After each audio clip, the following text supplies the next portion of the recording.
Olá, você está no Química em Fluxo, o canal construído para organizar os seus estudos na química. Nessa aula, nós vamos continuar investigando as ligações químicas e vamos começar o estudo das ligações covalentes. Então já deixa teu like, inscreve-se aqui no canal se você ainda não é inscrito, acione o sininho para receber as notificações, roda a vinheta e bora para a aula.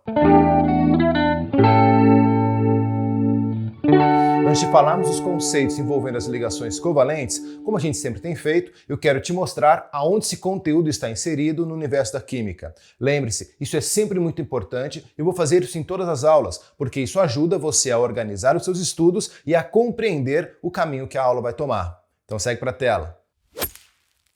Você já sabe que a química está dividida em três grandes ramos: a química geral, a química analítica e a química orgânica.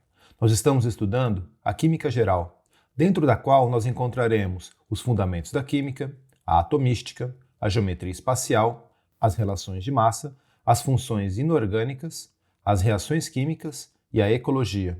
Nós estamos estudando a atomística. Num total de 60 aulas, nós estamos na aula 43 e estamos estudando a eletrosfera. Nós já vimos em aulas anteriores os cientistas importantes, os orbitais. Estamos investigando a distribuição eletrônica no diagrama de Linus-Pauling. Dentro desse assunto, nós já vimos os fundamentos, os números quânticos, a tabela periódica, a formação de íons e dentro da formação de íons estamos estudando agora as ligações químicas. Dentro desse assunto, em aulas anteriores, nós já vimos as características gerais, estamos investigando os tipos de ligações químicas. Na aula passada, nós investigamos as ligações iônicas.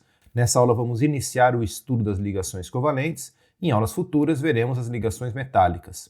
Dentro das ligações covalentes, nós veremos a ocorrência, as características, a montagem de fórmulas, a ligação coordenada e os casos especiais. Nessa aula veremos a ocorrência e as características das ligações covalentes. E o que está em destaque é o caminho da nossa aula. Muito bem, agora que você já viu aonde esse conteúdo está inserido no universo da química, nós já podemos falar dos conceitos iniciais envolvendo as ligações covalentes. Segue aí. Eu já deixei aqui na tela as características gerais das ligações químicas que nós vimos na última aula. Nessa aula, continuaremos a investigar os tipos de ligações químicas. Lembre-se que na última aula nós investigamos as ligações iônicas. Nessa aula, iniciaremos o estudo das ligações covalentes e nas próximas aulas veremos as ligações metálicas. Vamos focar nas ligações covalentes. Dentro das ligações covalentes, nessa aula veremos a ocorrência, as características e em aulas futuras veremos a montagem de fórmulas, as ligações coordenadas e os casos especiais. Tudo bem? Vamos focar agora na ocorrência das ligações covalentes. Elas vão ocorrer em três situações: quando um ametal está ligado a outro ametal, quando um ametal está ligado a hidrogênio ou quando um hidrogênio está ligado a outro átomo de hidrogênio. Tudo bem? Vamos agora investigar as características. Primeira característica: ocorre compartilhamento de elétrons entre os átomos envolvidos. Pense bem, um ametal quer receber elétron. Se ele vai se ligar a outro ametal que também quer receber elétron, não vai haver transferência de elétrons de um átomo para outro. No entanto, eles vão compartilhar os elétrons que eles apresentam na última camada para assim alcançar a sua estabilidade química. Então, ao invés de acontecer transferência de elétrons, como acontece na ligação iônica, vai ocorrer compartilhamento de elétrons. Tudo bem? Próxima característica: formam compostos moleculares, também chamados de compostos covalentes. Próxima característica: podem ser sólidos, líquidos ou gasosos em temperatura ambiente, que é 25 graus Celsius, e pressão ambiente de 1 atm. Próxima característica: são compostos com baixos pontos de fusão e ebulição, em relação, evidentemente, aos compostos iônicos. Próxima característica: quando sólidos, apresentam-se quebradiços e podem formar moléculas polares ou apolares. Nesse momento, não se preocupe com o conceito de molécula polar e molécula apolar. Nós veremos esses conceitos em aulas posteriores.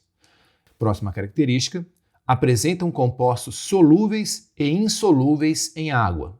Quando são solúveis em água, pode ocorrer a ionização, ou seja, é a formação de íons, diferentemente da dissociação iônica que acontece em compostos iônicos, que é a separação de íons. Tudo bem? Tornando a solução eletrolítica, ou seja, condutora de eletricidade. Ou pode ocorrer simplesmente a solubilização das moléculas por interações intermoleculares com a água. Nesse momento, não se preocupe com as interações intermoleculares. Nós vamos estudar esse assunto em aulas posteriores.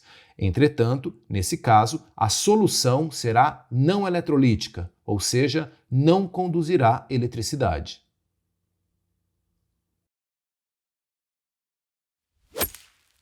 Muito bom, essa aula foi apenas para que você tivesse um primeiro contato com as características das ligações covalentes. Na próxima aula, nós vamos continuar investigando as ligações covalentes e vamos ver a montagem de fórmulas com exemplos e exercícios. Não perca! É isso aí, não esquece de deixar teu like nessa aula, inscreve-se aqui no canal se você ainda não é inscrito e compartilhe esse vídeo com seus amigos. Um forte abraço e até a próxima aula. Tchau!